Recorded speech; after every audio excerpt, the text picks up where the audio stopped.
I was very, very green. I was an artist, and I'd been to college, but I had never known a lawyer or a businessman, so I just wasn't ready. And I'm speaking for a lot of people. They don't know.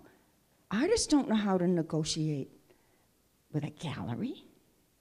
You know? They don't know how to negotiate with, the music business. Nobody does. However, when I saw that my songs were effective in teaching a lot of audiences, but not effective enough among Americans to make the systemic changes that we were working for in Indian country, even then in the early 60s, there were a lot of us working for it. I learned.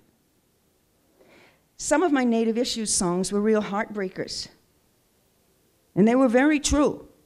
But frankly, as a person of dignity, I got pretty tired of being the victimized Indian who could make you cry. And there was a certain time when I said, okay, you're not going to pay me to do this. So I took off for the res. I mean, my candor in describing reserved life was not about becoming a victimized Indian. I didn't want to be a soap opera or a sob story. I really, really, truly wanted to be effective, whatever it took. So I started bringing rock and roll shows to the reservations and celebrating the beauty of people who come to our concerts.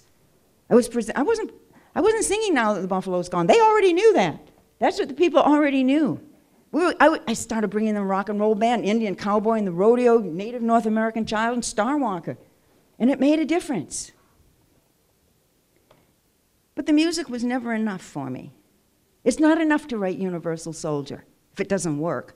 I mean, Universal Soldier is an anti-war song. It's a true protest song, and it's very well thought out. It's very strategic. That's not the kind of song that comes into your heart because you're so in love.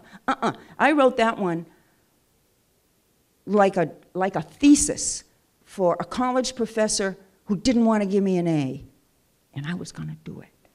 I mean, I made the thing bulletproof. There isn't an argument against the song, but it got me into a lot of trouble. I turned a corner, and I started a scholarship foundation with my leftover singing money. I had realized that it was dangerous to be singing about the war. A lot of us were having hard times because of that. And as proud as I am of my generation for having helped to stop the war in Vietnam, do you remember, if you're old enough, for a couple of years they were saying, there is no war in Vietnam, you hippies are crazy. And I was one of those hippies. And I was stranded at an airport. I had to spend the night in an airport. I was coming from Mexico on the way to Toronto, and I went through San Francisco. And in came soldiers who, they were medics who were wheeling their friends on gurneys and wheelchairs, wounded soldiers. And they told me, oh yeah, there's a war. So I got to thinking, who is it who's responsible for war? Oh man, so these poor enlisted guys who probably signed up to, see the world or do something patriotic for their country or something traditional to their families, or yeah, they have a certain responsibility for being there. And what about career military officers? I got to thinking, what about them? As proud as I am of our generation for having helped to stop that war, there's something that we still have not yet done. Do you ever think of it? In North America, there are 5 really powerful, heavily funded, serious colleges of war. There's the Army College of War, charming. The Air Force Academy, Annapolis, West Point, the Royal Military Academy. Even all these years later, we don't have one college with that clout, with that seriousness, with that funding, where a young person can go and learn alternative conflict resolution that changes the world. Not one. We have scattered classes here and they're wonderful, but admit it, we don't have an Army College of Peace. No, we don't. This is yet to be done. So anyway, it wasn't enough for me. So I started a little scholarship foundation with my leftover singing money, because what I had learned, thanks to show business airplane tickets to concerts in Paris and Oslo and Melbourne, was that the world is a wonderful place. I really came to like Europeans, and Europe. It wasn't what I thought it was going to be. And although the world is a wonderful place, there weren't many Indians getting to go there. What we needed really was doctors and lawyers and teachers, artists and Indian chiefs and Native American students in the 1960s. I discovered with these airplane tickets, because I could travel so much to so many reservations, there weren't very many people, not many Native American people at the time, had this opportunity to see both the Indian and the non-Indian world really up close and love them both. And I realized in these observations that Native American students in the 1960s were not connected to the network. Just like artists today, they're not connected to the network. They didn't know how to negotiate the way from the reservation to the foundations where they might get a scholarship, and concomitantly to universities. And my proudest moment, came not when I walked up on the stage on TV to accept my Academy Award. It happened when I learned in the 1990s that 2 of my early scholarship recipients had gone on to become the presidents of tribal colleges.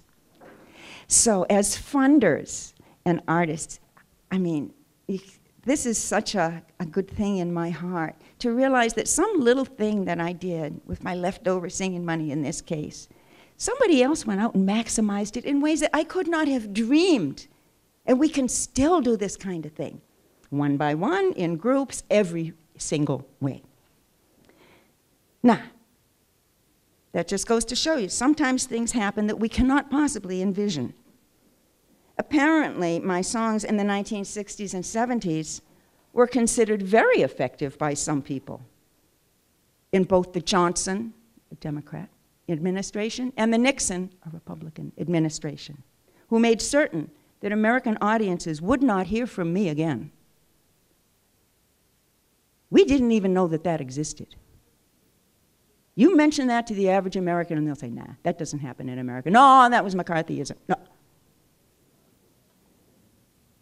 Johnson didn't like me because of Universal Soldier. Nixon because of songs like Bury My Heart at Wounded Knee, when his administration was outright stealing the uranium parts of the Pine Ridge Reservation, and some of us were telling the world. They put an end to us. I got off easy having my career drowned. Other people died, had their families destroyed. These things go on in Indian country. And still, our people stand up.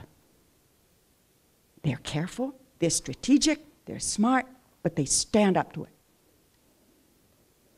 But blacklisting is not what you might think. It's not as if it's this big cobra, the government. That doesn't exist.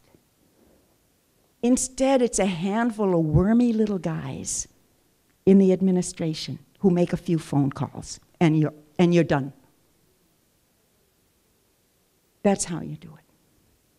That's how you do it.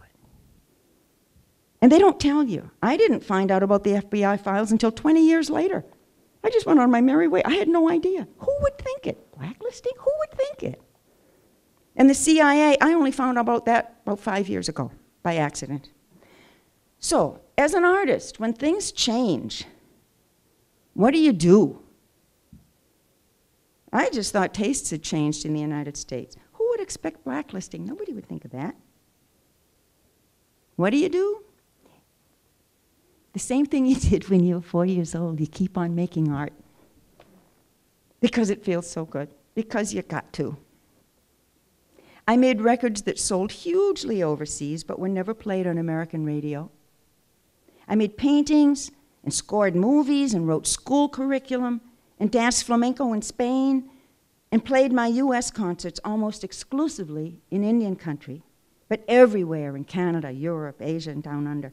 I didn't know I was blacklisted. I was having a great career in Paris and Hong Kong and Toronto.